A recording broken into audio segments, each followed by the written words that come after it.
Kembali lagi di pembelajaran biologi bab 2 yaitu metabolisme. Metabolisme adalah proses reaksi kimia yang terjadi di dalam sel tubuh. Bisa untuk menghasilkan energi atau untuk membutuhkan energi.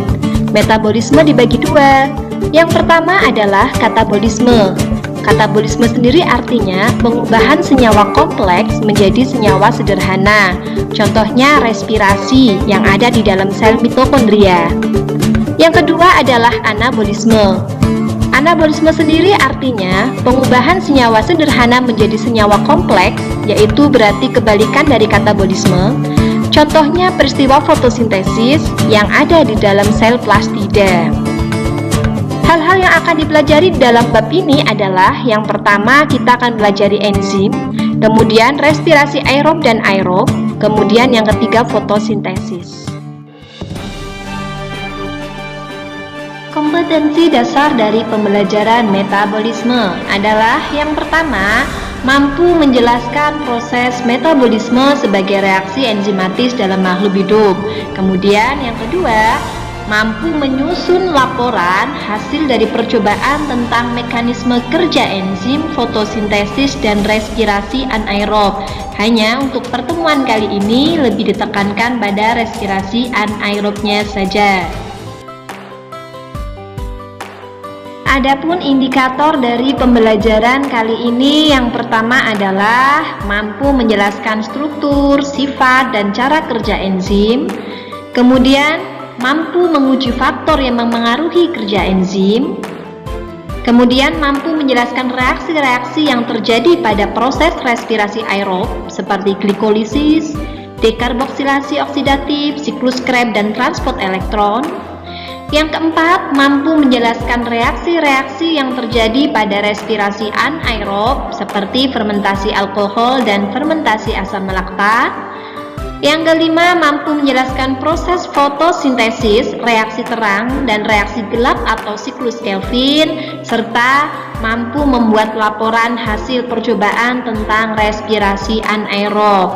Jadi untuk pembelajaran kali ini memang hubungannya dengan kimia ya, seperti biokim, biologi kimia.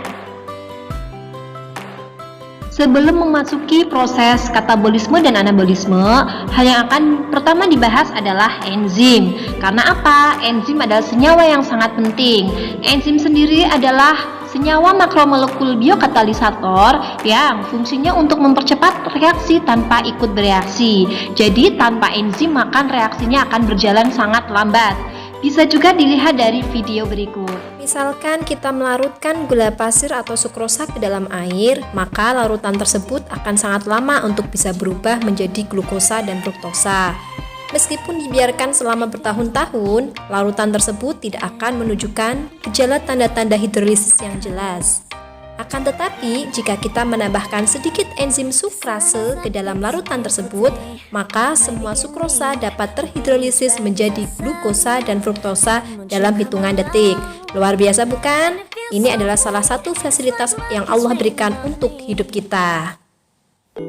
Berdasarkan komponen penyusunnya, enzim dibagi menjadi dua. Yang pertama adalah enzim sederhana, yaitu enzim yang terdiri dari protein saja. Dan yang kedua adalah enzim kompleks.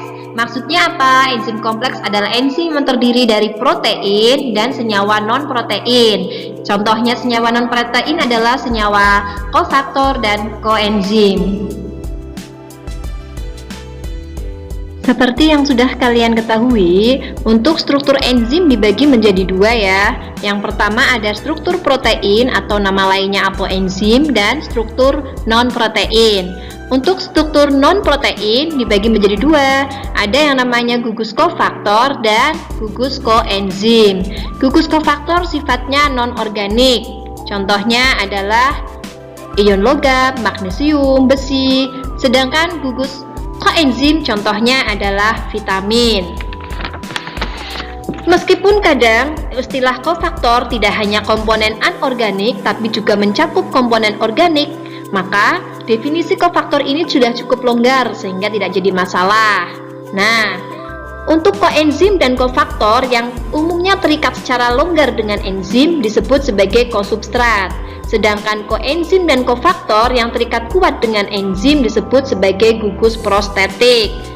Untuk gugus prostetik non-organik contohnya adalah Fe atau besi, di mana Fe terdapat pada sitokrom sebagai pembawa elektron. Pada waktu tereduksi menjadi Fe2+, dan pada saat teroksidasi menjadi Fe3+. Sedangkan gugus prostetik organik contohnya adalah FAD.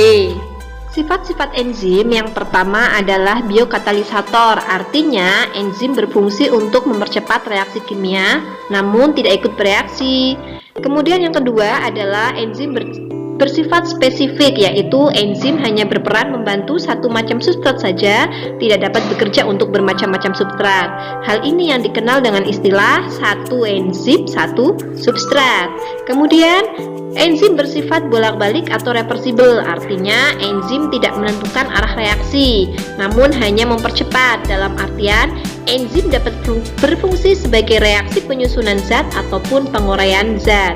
Kemudian yang berikutnya adalah termolabil, yaitu sangat dipengaruhi oleh suhu dan akan mengalami denaturasi jika terkena panas. Kemudian dapat digunakan berkali-kali, dan yang terakhir adalah enzim dibutuhkan dalam jumlah yang sangat sedikit. Adapun mekanisme kerja enzim adalah dengan cara menurunkan energi aktivasi. Untuk memecah suatu substrat, maka membutuhkan energi yang disebut sebagai energi aktivasi atau energi bebas. Jika suatu reaksi tanpa menggunakan enzim, maka membutuhkan energi yang lebih tinggi atau lebih besar dibanding dengan reaksi yang menggunakan enzim. Karena jika suatu reaksi yang menggunakan enzim, maka akan menurunkan energi aktivasinya, sehingga energi yang digunakan justru lebih sedikit dibanding dengan reaksi tanpa menggunakan enzim. Ya, untuk cara kerja enzim sendiri dibagi menjadi dua. Yang pertama adalah hipotesis gembok dan anak kunci atau lock and key, dan yang kedua adalah hipotesis kecocokan reduksi atau induced fit. Untuk hipotesis gembok dan anak kunci, yaitu sisi aktif enzim bersifat spesifik atau tidak fleksibel. Jadi sisi aktifnya berperan sebagai gemboknya dan substratnya berperan sebagai kuncinya. Jadi substrat harus menyesuaikan dengan enzim, di mana ketika sudah berikatan akan menjadi kompleks enzim dan substrat akan menghasilkan produk serta enzim masih tetap yang sama ya. Kemudian teori yang kedua adalah teori induced fit, yaitu di mana sisi aktif bersifat fleksibel. Jadi sisi aktif yang di sini dia menyesuaikan bentuk substratnya.